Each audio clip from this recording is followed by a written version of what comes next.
My dear students, ಮತ್ತೆ ನಾನು ನಿಮಗೆ ಬಹಳ ದಿನಗಳ ನಂತರ ಗ್ಯಾಪಿನ ಹತ್ರ ಆನ್ಲೈನ್ ಕ್ಲಾಸ್ಗೆ ಕರ್ಕೊಂಡು ಬರ್ತಾ ಇದ್ದೀನಿ. ಸೊ ಅದಕ್ಕೆ ಕಾರಣ ಅಂತ ಹೇಳಿದ್ರೆ ನನ್ನ ವೈಯಕ್ತಿಕವಾದಂಥ ಕೌಟುಂಬಿಕ ಸಮಸ್ಯೆ ಇತ್ತು.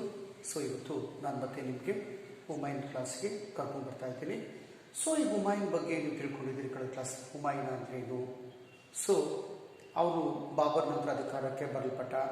ಹೀಗೆ ಅಧಿಕಾರಕ್ಕೆ ಬರಬೇಕಾದ್ರೆ ಅವನಲ್ಲಿ ಬಾಬರ್ನಿಗಿಂತ ತುಂಬ ಸುಶಿಕ್ಷಿತ ವ್ಯಕ್ತಿಯಾಗಿದ್ದರೂ ಕೂಡ ಬಾಬರ್ನಷ್ಟು ಬುದ್ಧಿಮತಿಯಾಗಲಿ, ರಾಜಕೀಯ ಚಾತುರ್ಯತೆಗಳಾಗಲಿ, ಒಂದು ವೀರ ಸೇನಾಧಿಪತ್ಯದ ಕೌಶಲ್ಯವಾಗಲಿ ಅವನಿಗಿರಲಿಲ್ಲ ಅಂತೇಳಿ ನಾವು ನೋಡಿದ್ದೀವಿ. ಹಾಗಾದರೆ ಅವನಿಗೆ ಎದುರಿಸಬೇಕಾದಂಥ ಸಮಸ್ಯೆಗಳು ಯಾವುದಾಗಿತ್ತು ಅಂತ ಕೂಡ ಕಳೆದ ಕ್ಲಾಸಲ್ಲಿ ನೋಡಿದ್ದೀವಿ ನಾವು, ಅಲ್ವಾ? ಹಾಗಾದರೆ ಅಧಿಕಾರ ವಹಿಸಿಕೊಳ್ಳಲ್ಪಟ್ಟಂಥ ಹುಮಾಯೂನ ಯಾವ ರೀತಿಯಾಗಿ ಅವನು ತನ್ನ ವಿದೇಶ ನೀತಿಯನ್ನು ರೂಪಿಸಲ್ಪಟ್ಟ ಅನ್ನೋದು ನಮ್ಮ ಇವತ್ತಿನ ಒಂದು ಕ್ಲಾಸ್. ಹಾಗಾದರೆ ಅವನು ವಿದೇಶ ನೀತಿಯನ್ನು ನೋಡ್ತಾ ಇದ್ದಾನೆ. ವಿದೇಶ ನೀತಿಯಲ್ಲಿ ಅಥವಾ ದಂಡಯಾತ್ರೆಗಳು, ಆ ದಂಡಯಾತ್ರೆಗಳಲ್ಲಿ ಮೊದಲನೇದಾಗಿ ಕಾಲಿಂಜರ ಮೇಲಿನ ದಾಳಿ. ಹಾಗಾದರೆ ಕಾಲಿಂಜರ ಮೇಲಿನ ದಾಳಿಯನ್ನು ನೋಡ್ತಾ ಇದ್ದೀವಿ. ಕಾಲಿಂಜರ ಮೇಲೆ, ಈ ಕಾಲಿಂಜರ್ ಎಲ್ಲಿ ಬರುತ್ತೆಪ್ಪ ಅಂತ ಹೇಳಿದ್ರೆ ಕಾಲಿಂಜರ್ ಇಲ್ಲಿ ಬರ್ತಾ ಇದೆ. ಈ ಭಾಗ ಕಾಲಿಂಜರ್ ಪ್ರದೇಶ. ಇಲ್ಲಿ ನಮಗೆ ಕಾಲಿಂಜರ್ ಬರುತ್ತೆ. ಕಾಲಿಂಜರ್. ಹಾಗಾದ್ರೆ ಈ ಕಾಲಿಂಜರ್ ಮೇಲೆ ಯಾಕೆ ದಾಳಿ ಮಾಡಲ್ಪಟ್ಟ? ದೆಹಲಿ. ಇದು ದೆಹಲಿ, ಇದು ಆಗ್ರಾ.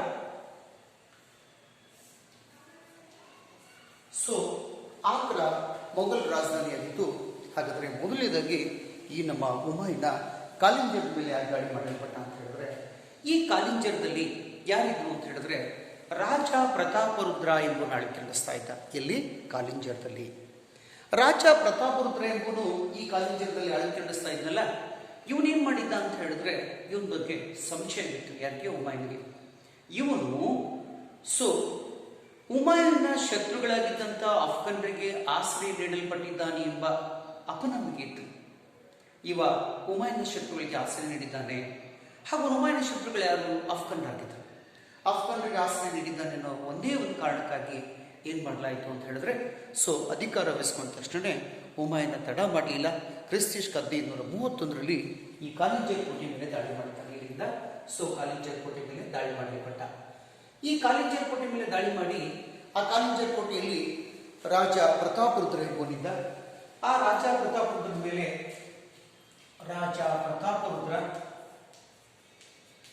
ಈ ರಾಜ ಪ್ರತಾಪರುದ್ರ ಮೇಲೆ ದಾಳಿ ಮಾಡ್ತಾರೆ. ಸುಮಾರು 1 ತಿಂಗಳುಗಳ ಕಾಲ ಯುದ್ಧ ನಡೆಯುತ್ತೆ ಹುಮಾಯೂನಿಗೂ ಮತ್ತು ಈ ಪ್ರತಾಪರುದ್ರನ ಮಧ್ಯೆ. ಕಾಲಿಂಜರು ಅದೊಂದು ಅಭೇದ್ಯವಾದ ಕೋಟೆಯಾಗಿತ್ತು. ಅದನ್ನು ಭೇದಿಸೋದು ಅಂದರೆ ಅಷ್ಟು ಸರಳವಾದ ಮಾತಾಗಿರಲಿಲ್ಲ. ಹಾಗಾಗಿ ಈ ಕೋಟೆ ವಶಪಡಿಸ್ಕೊಳ್ಳೋದಕ್ಕಾಗಿ ಮತ್ತು ತನ್ನ ಸೇಡನ್ನು ತೀರಿಸಿಕೊಳ್ಳೋದಕ್ಕಾಗಿ ಈ ಹುಮಾಯೂನ್ ಏನ್ ಮಾಡ್ದ ಅಂತ ಹೇಳಿದ್ರೆ ಕಾಲಿಂಜರ್ ಕೋಟೆ ಮೇಲೆ ದಾಳಿ ಮಾಡಿದ. ಸುಮಾರು 1 ತಿಂಗಳ ಕಾಲ ಸಂಘರ್ಷ ನಡೆಯಿತು. ಕೊನೆಗೆ ಇದೇ ಸಮಯಕ್ಕೆ ಏನಾಯ್ತಪ್ಪ ಅಂತ ಹೇಳಿದ್ರೆ, ಇನ್ನೇನು ಪ್ರತಾಪರುದ್ರ ಸೋಲು ಸ್ಥಿತಿಯಲ್ಲಿದ್ದ. ಆದರೆ ಇದೇ ಸಮಯಕ್ಕೆ ಏನಾಯ್ತಪ್ಪ ಅಂತ ಹೇಳಿದ್ರೆ ನೋಡಿ, ಆ ಅಫ್ಘಾನರು ಏನ್ ಮಾಡಿದ್ರಪ್ಪ ಅಂತ ಹೇಳಿದ್ರೆ ಈ ಜಾನ್ಪುರದ ಮೇಲೆ ದಾಳಿ ಮಾಡಿ ಮೊಘಲಿಗೆ ಸೇರಿದಂತ ಈ ಜಾನಪುರವನ್ನು ವಶಪಡಿಸಿಕೊಂಡು ಮೊಘಲಿಗೆ ಸೇರಿದಂತ ಜಾನಪುರವನ್ನು ವಶಪಡಿಸಿಕೊಳ್ತಾರೆ. ಮೊಘಲಿಗೆ ಸೇರಿದಂತ ಜಾನಪುರವನ್ನು ವಶಪಡಿಸಿಕೊಂಡಿದ್ದರಿಂದಾಗಿ ಅವನು ಈ ಯುದ್ಧ ಕಾಲಿಂಜರ್ನ ಸಂಪೂರ್ಣವಾಗಿ ಸೋಲಿಸೋದು, ಆ ಪ್ರದೇಶವನ್ನು ವಶಪಡಿಸ್ಕೊಳ್ಳೋದು ಇವನಿಂದ ಆಗಲಿಲ್ಲ. ಆ ರಾಜ ಪ್ರತಾಪರುದ್ರ ಜೊತೆ ಶಾಂತಿ ಒಪ್ಪಂದ ಮಾಡಿಕೊಂಡು ಏನು ಮಾಡ್ದ ಅಂದರೆ ಯುದ್ಧವನ್ನು ನಿಲ್ಲಿಸ್ತಾನೆ. ಈ ಶಾಂತಿ ಒಪ್ಪಂದದಿಂದ ಸೋಲಲ್ಪಟ್ಟಂತಹ ರಾಜ ಪ್ರತಾಪರುದ್ರ ಮೊಘಲ ಸಾರ್ವಭೌಮತ್ವ ಒಪ್ಕೊಂಡ. ಹಾಗೆ ಅತ್ಯಮೂಲ್ಯವಾದಂಥ ಕಾಣಿಕೆಗಳನ್ನು, ವಿಪುಲವಾದಂಥ ಕಾಣಿಕೆಗಳನ್ನು, ಸಂಪತ್ತನ್ನು ಈ ಹುಮಾಯೂನಿಗೆ ನೀಡಲ್ಪಡ್ತಾನೆ. ಹೀಗೆ ಈ ಕಾಲಿಂಜರ್ನ ದಾಳಿ, ಇವ್ರ ಮೊದಲನೇ ದಾಳಿ ಅಷ್ಟು ಯಶಸ್ವಿ ಆಗಲಿಲ್ಲ, ಸಂಪೂರ್ಣವಾಗಿ ಯಶಸ್ವಿ ಆಗಲಿಲ್ಲ. ಹಾಗಾದ್ರೆ ಎರಡನೇದಾಗಿ ಯಾವುದಪ್ಪ ಅಂತ ಹೇಳಿದ್ರೆ ಅಫ್ಘಾನರೊಡನೆ ಸಂಘರ್ಷ. ಹಾಗಾದ್ರೆ ಈ ಕಾಲಿಂಜರ್ ದಾಳಿ ಮಾಡ್ತಾ ಇರಬೇಕಾದ್ರೆ ಇಲ್ಲೇನಾಗಿತ್ತು? ಇಲ್ಲಿದ್ದಂಥ ಬಿಹಾರದಲ್ಲಿದ್ದಂಥ ಅಫ್ಘಾನರು ಏನ್ ಮಾಡಿದ್ರಪ್ಪ ಅಂತ ಹೇಳಿದ್ರೆ, ಬಿಹಾರ್ ಮತ್ತು ಬಂಗಾಳದಲ್ಲಿದ್ದಂಥ ಅಫ್ಘಾನರು, ಈ ಬಿಹಾರ್ ಮತ್ತು ಬಂಗಾಳದಲ್ಲಿದ್ದಂಥ ಅಫ್ಘಾನರು ಏನ್ ಮಾಡಿದ್ರು ಅಂತ ಹೇಳಿದ್ರೆ ಆ ಮೊಘಲರಿಗೆ ಸೇರಿದಂತಹ ಉತ್ತರ ಬಿಹಾರದಲ್ಲಿದ್ದಂಥ ಜಾನ್ಪುರವನ್ನು ವಶಪಡಿಸ್ಕೊಳ್ತಾರೆ. ಯಾರ ನಾಯಕತ್ವದಲ್ಲಿ? ಹಿಂದಿನ ಸುಲ್ತಾನ್ ಆಗಿದ್ದಂಥ ಇಬ್ರಾಹಿಂ ಲೋಧಿಯ ಸಹೋದರ ಮಹಮ್ಮದ್ ಲೋಧಿಯ ನಾಯಕತ್ವದಲ್ಲಿ ದಾಳಿ ಮಾಡ್ತಾರೆ. ಮಹಮ್ಮದ್ ಲೋಧಿ ಅಫ್ಘಾನರನ್ನ ಕರ್ಕೊಂಡು ಬಂದ.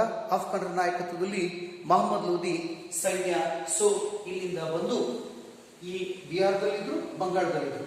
ಇಲ್ಲಿಂದ ಬಂದು ಸೀದಾ ಉತ್ತರ ಬಿಹಾರದಲ್ಲಿದ್ದಂತಹ ಮೊಘಲ್ಗೆ ಸೇರಿದಂತಹ ಜಾನ್ಪುರವನ್ನು ವಶಪಡಿಸ್ಕೊಳ್ತಾನೆ. ಹಾಗಾಗಿ ಅನಿವಾರ್ಯವಾಗಿ ಹುಮಾಯೂನ ಕಾಲಿಂಜರ್ ಯುದ್ಧವನ್ನು ಅರ್ಧಕ್ಕೆ ನಿಲ್ಲಿಸಿ ಈ ಚುನಾರ್ ಕೋಟೆ ಮೇಲೆ ಬರ್ತಾನೆ, ಜಾನ್ಪುರದ ಮೇಲೆ ಬರ್ತಾನೆ. ಜಾನ್ಪುರದ ಮೇಲೆ ಬಂದು ಆ ಜಾನ್ಪುರವನ್ನು ವಶಪಡಿಸಿಕೊಂಡಿದ್ದಂಥ ಮೊಹಮ್ಮದ್ ಲೋದಿಗೆ ಉತ್ತರ ಪ್ರದೇಶದ ಲಖನೌದ ಹತ್ತಿರ ಇರುವಂತಹ ದೌರಾ ಎಂಬ ಪ್ರದೇಶದಲ್ಲಿ ಅವನನ್ನು ಸಂಪೂರ್ಣವಾಗಿ ಸೋಲಿಸ್ತಾನೆ. ಹಾಗಾದರೆ ಈ ಒಂದು ಮೊಹಮ್ಮದ್ ಲೋದಿ, ಈ ಅಫ್ಘಾನ್ ನಾಯಕ ಮೊಹಮ್ಮದ್ ಲೋದಿ ಹಾಗೆಯೇ ನಮ್ಮ ಹುಮಾಯೂನ್ ಮಧ್ಯೆ ಏನಾಗುತ್ತೆ, ಉತ್ತರ ಪ್ರದೇಶದ ಲಖನೌ ಪ್ರದೇಶ, ಆ ಉತ್ತರ ಪ್ರದೇಶದ ಲಖನೌ ಹತ್ರ ದೌರಾ ಎಂಬ ಪ್ರದೇಶ ಬರುತ್ತೆ. ಆ ದೌರಾ ಎಂಬ ಪ್ರದೇಶದಲ್ಲಿ ಏನ್ ಮಾಡ್ದ ಅಂತ ಹೇಳಿದ್ರೆ ನೋಡಿ, ಲಖನೌ,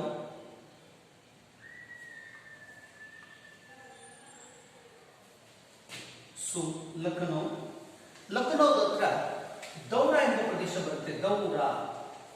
ಆ ದೌರಾ ಎಂಬ ಪ್ರದೇಶದಲ್ಲಿ ಏನ್ ಮಾಡ್ದ ಅಂತ ಹೇಳಿದ್ರೆ ನಿರ್ಣಾಯಕವಾಗಿ ಸೋಲಿಸಲ್ಪಟ್ಟ ಮೊಹಮ್ಮದ್ ಲೋದಿಯನ್ನ.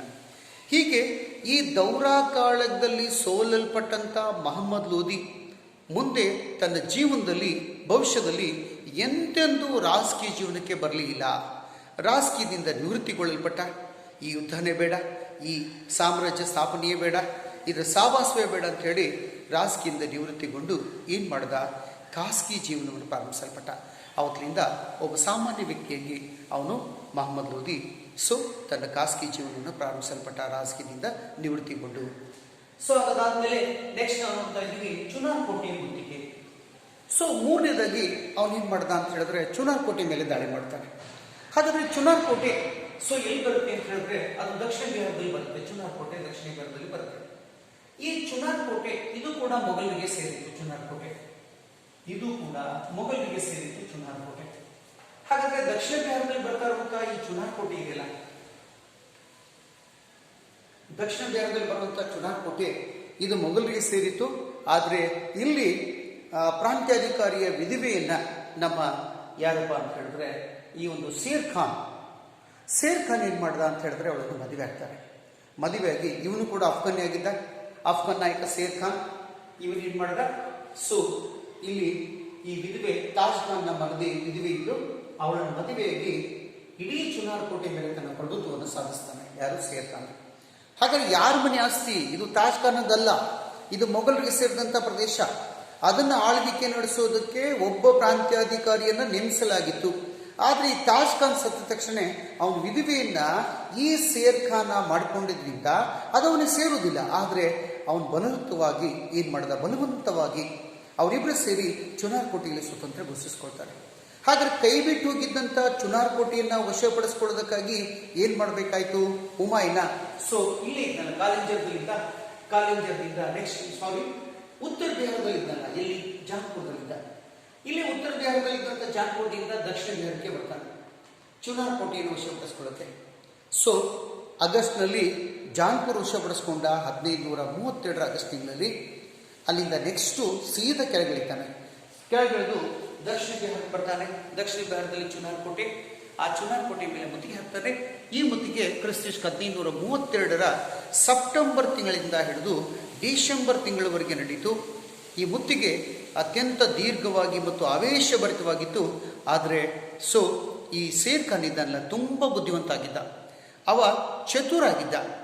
ಬೀಸೋ ದೊಣ್ಣೆಯಿಂದ ತಪ್ಪಿಸ್ಕೊಂಡ್ರೆ 1000 ವರ್ಷ ಆಯುಷು ಅನ್ನೋದು ಇವನಿಗೆ ಗೊತ್ತಿತ್ತು. ಹಾಗಾಗಿ ಅವನಿನ್ನೂ ಪ್ರಬಲ ಆಗಿರಲಿಲ್ಲ. ತನ್ನ ಶಕ್ತಿ ಸಾಮರ್ಥ್ಯ ಹೆಚ್ಚಿಸಿಕೊಳ್ಳೋವರೆಗೂ ತಾನು ನಾಟಕ ಮಾಡಬೇಕಾಗಿತ್ತು.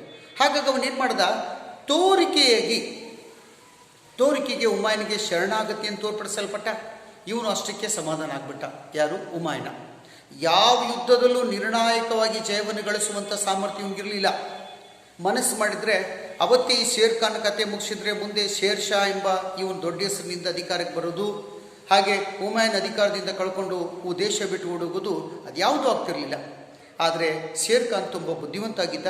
ಅವ ತನ್ನ ಈ ಪ್ರಬಲವಾದಂಥ ದಾಳಿಯನ್ನು ತಪ್ಪಿಸ್ಕೊಳ್ಳೋಕ್ಕೆ ಹುಮಾಯೂನಿಗೆ ಶರಣಾಗತನಾದ.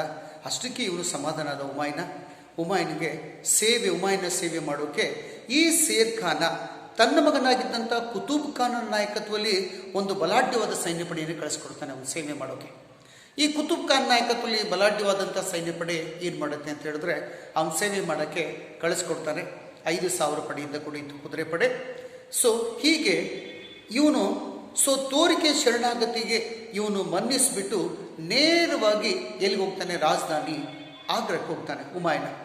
ಯಾಕೆ ಈ ರೀತಿಯಾಗಿ ಅವನು ಈ ಒಪ್ಪಂದ ಮಾಡ್ಕೊಳ್ಬೇಕಾಗಿತ್ತು, ಶರಣಾಗತಿಯನ್ನು ಒಪ್ಕೊಳ್ಬೇಕಾಗಿತ್ತು ಅಂದರೆ ಇದೇ ಸಮಯಕ್ಕೆ ಈ ಭಾಗದಲ್ಲಿ ಪಶ್ಚಿಮ ಭಾಗದಲ್ಲಿ ಇಲ್ಲಿ ಗುಜರಾತ್ನಲ್ಲಿ ಬಹದ್ದೂರ್ ಶಾ ಎಂಬುವನು ಗುಜರಾತ್ನಲ್ಲಿ ಬಹದ್ದೂರ್ ಶಾ ಎಂಬುವನು ಏನ್ ಮಾಡಿದ್ದ ಅಂತ ಹೇಳಿದ್ರೆ ನೋಡಿ, ಅವ ಈ ಸುಲ್ತಾನ್ ಬಹದ್ದೂರ್ ಶಾ ಅವ ಮುಂದುವರೆದು ಎಲ್ಲಿ ಬಂದಿದ್ದ ಅಂತ ಹೇಳಿದ್ರೆ ನೋಡಿ, ಈ ಮಾಳವ ವಶಪಡಿಸಿಕೊಂಡಿದ್ದ. ಮಾಳವ ಹಾಗೇನೆ ಮೇವಾಡದ ರಾಜಧಾನಿ ಚಿತ್ತೋಡನ್ನು ವಶಪಡಿಸಿಕೊಂಡಿದ್ದ. ಹೀಗೆ ಚಿತ್ತೋಡನ್ನು ವಶಪಡಿಸಿಕೊಂಡು ನೆಕ್ಸ್ಟ್ ಟಾರ್ಗೆಟ್ ಅವ್ನು ಏನಿತ್ತು ಅಂತ ಹೇಳಿದ್ರೆ ಆಗ್ರಾದ ಮೇಲೆ ದಾಳಿ ಮಾಡೋದಿತ್ತು. ಹಾಗಾಗಿ ಈ ಪಶ್ಚಿಮ ಈ ಭಾಗದಲ್ಲಿದ್ದಂಥ ಗುಜರಾತ್ನಲ್ಲಿದ್ದಂಥ ಸುಲ್ತಾನ್ ಬಹದ್ದೂರ್ ಶಾ ಅವ ಪ್ರಬಲನಾಗಿ ನೆಕ್ಸ್ಟು ಆ ಮೊಘಲರಿಗೆ ಸೇರಿದಂಥ ಆಗ್ರಾ ಮತ್ತು ದೆಹಲಿಯನ್ನು ವಶಪಡಿಸ್ಕೊಳ್ಳೋದಾಗಿತ್ತು. ಹಾಗಾದರೆ ಆ ಶತ್ರುವಿನ ಒಂದು ಸಾಮ್ರಾಜ್ಯ ವಿಸ್ತಾರ ನೀತಿಯಿಂದನೇ ಇವನು ತನ್ನ ಒಂದು ದಂಡಯಾತ್ರೆನ ಅಲ್ಲಿಗೆ ನಿಲ್ಲಿಸಿ ಏನ್ ಮಾಡ್ದ, ಮರಳಿ ಈ ಶತ್ರು ಸಿಡಿ ಬಿಡಬೇಕು ಅಂತ ಹೇಳಿ ಹೋಗ್ತಾನವ. ಶೇರ್ ಖಾನ್ ಜೊತೆ ಅವನು ಶಾಂತಿ ಒಪ್ಪಂದಕ್ಕೆ ಮನ್ನಿಸಿ ಸೀದಾ ಎಲ್ಲಿ ಹೋಗ್ಬೇಕಾಗಿತ್ತು? ನಮ್ಮ ಹುಮಾಯೂನ್ ನೇರವಾಗಿ ಎಲ್ಲಿಗೆ ಬರಬೇಕಾಗಿತ್ತು? ಇಲ್ಲಿ ಬರಬೇಕಾಗಿತ್ತು. ತಾನೆ ಸೈನ್ಯ ತಗೊಂಡು ಆಗ್ರಾಕ್ಕೆ ಹೋಗಿ ಆಗ್ರಾದಿಂದ ಮತ್ತೆ ಸೈನ್ಯ ತಗೊಂಡು ಪಶ್ಚಿಮದಲ್ಲಿ ಗುಜರಾತ್ ಬರಬೇಕಾಗಿತ್ತು. ಆದ್ರೆ ಏನ್ ಮಾಡ್ದ ಅಂತ ಹೇಳಿದ್ರೆ ಅವ ಇಂಥ ಸಂದಿಗ್ಧ ಪರಿಸ್ಥಿತಿ ಇದ್ದಾಗಲೂ ಹುಮಾಯೂನ್ ಆ ಪರಿಸ್ಥಿತಿಯ ಕಠಿಣ ಪರಿಸ್ಥಿತಿಯನ್ನು ಅರ್ಥ ಮಾಡಿಕೊಳ್ಳಿಲ್ಲ. ಅವತ್ತಿನ ಸಂದಿಗ್ಧ ಪರಿಸ್ಥಿತಿಯನ್ನು ಅರ್ಥ ಮಾಡ್ಕೊಳ್ಬೇಕಾಗಿತ್ತು, ಮಾಡಿಕೊಳ್ಳಿಲ್ಲ. ಅವ ಆಗ್ರಕ್ಕೆ ಹೋದ ತಕ್ಷಣ ಎಲ್ಲ ಮರ್ತ, ಶತ್ರು ರಾಜಧಾನಿ ಸಮೀಪ ಬರ್ತಾ ಇದ್ದಾನೆ ಅನ್ನೋದನ್ನು ಕೂಡ ಮರ್ತವನೇ ಏನ್ ಮಾಡ್ದ, ಸುಮಾರು 1.5 ವರ್ಷಗಳ ಕಾಲ ವಿಲಾಸಿ ಜೀವನದಲ್ಲಿ ತೊಡಗಿದ. ಅವನಿಗೆ ಈ ವಿಲಾಸಿ ಜೀವನ, ಹೆಂಗಳೆಯರು ಹಾಗೆ ಮದ್ಯ ಮತ್ತು ಮಾದಕ ದ್ರವ್ಯ ಇದ್ರೆ ಸಾಕು ಎಲ್ಲ ಮರ್ತು ಬಿಡ್ತಿದ್ದ ಹುಮಾಯೂನ್. ಸೀದಾ ಆಗ್ರಕ್ಕೆ ಹೋದ. ನೋಡಿ ಎಂತ ಪರಿಸ್ಥಿತಿ, ಈಗಾಗಲೇ ಬಂದ್ಬಿಟ್ಟಿದ್ದಾನೆ ಸುಲ್ತಾನ್ ಯಾರು, ಬಹದ್ದೂರ್ ಶಾ. ಇಷ್ಟೆಲ್ಲ ವಶಪಡಿಸ್ಕೊಂಡು ನೇರವಾಗಿ ಆಗ್ರಾ ಮತ್ತು ದೆಹಲಿ ವಶಪಡಿಸ್ಕೊಳ್ಳೋ ಸ್ಥಿತಿಯಲ್ಲಿದ್ದಾನೆ. ಇಷ್ಟಾದರೂ ಪರಿಸ್ಥಿತಿಯ ಮಿತಿಮೀರಿದ ಪರಿಸ್ಥಿತಿ, ಅಪಾಯದ ಪರಿಸ್ಥಿತಿಯನ್ನು ಅವನು ಅರ್ಥ ಮಾಡಿಕೊಳ್ಳೋದನ್ನೇ ಇಲ್ಲಿಂದ ಬಂದವನೇ ಸೀದಾ ನೇರವಾಗಿ ಆಗ್ರಾದಲ್ಲಿ 1.5 ವರ್ಷಗಳ ಕಾಲ ಏನ್ ಮಾಡ್ದ, ಹಣ ಮತ್ತು ಸಮಯವನ್ನ ವ್ಯಯ ಮಾಡಲ್ಪಡ್ತಾರೆ. 1.5 ವರ್ಷ ಸುಮಾರು ವಿಲಾಸಿ ಜೀವನದಲ್ಲಿ ತೊಡಗಿದ. ಹಾಗೆ ಅವನು ವಿಶೇಷವಾದ ಭೋಜನ ಕೂಟಗಳನ್ನು ಏರ್ಪಡಿಸಿದ. ಹಾಗೆ ಹಣ ಖಾಲಿ ಆಗ್ತಾ ಬಂತು ಸಾಮ್ರಾಜ್ಯದ ಖಜಾನೆ ಖಾಲಿ ಆಗ್ತಾ ಬಂದ್ರು ಇವನೇನ್ ಮಾಡ್ದ ಅಂತ ಹೇಳಿದ್ರೆ ನೋಡಿ, ಅವ ದಾನ ಧರ್ಮ ಮಾಡುವಂತಹದ್ದು ಕೆಲಸವನ್ನ, ಬಹುಮಾನಗಳನ್ನು ಕೊಡುವಂತಹದ್ದು ಕೆಲಸಗಳನ್ನು ಮಾಡಲ್ಪಟ್ಟ. ಹೀಗೆ ಅವನೇನ್ ಮಾಡ್ದ, ಸಮಯ ವಿಪರೀತವಾದಂಥ ಆ ಒಂದು ಸಂದಿಗ್ಧ ಪರಿಸ್ಥಿತಿಯನ್ನು ಅರ್ಥ ಮಾಡ್ಕೊಳ್ಳದಿರುವುದು ಇವನ ಒಂದು ಏನಪ್ಪಾ ಅಂತ ಹೇಳಿದ್ರೆ ಇವನ ವ್ಯಕ್ತಿತ್ವದ ದೋಷ ಅಂತ ಹೇಳಿ ಹೇಳ್ಬೋದು. ಹಾಗಾದ್ರೆ ನೆಕ್ಸ್ಟ್ ನಾವು ನೋಡ್ತಾ ಇದ್ದೀವಿ ಯಾವುದು ಅಂತ ಹೇಳಿದ್ರೆ ಗುಜರಾತಿನ ಮೇಲಿನ ದಾಳಿ. Thank you.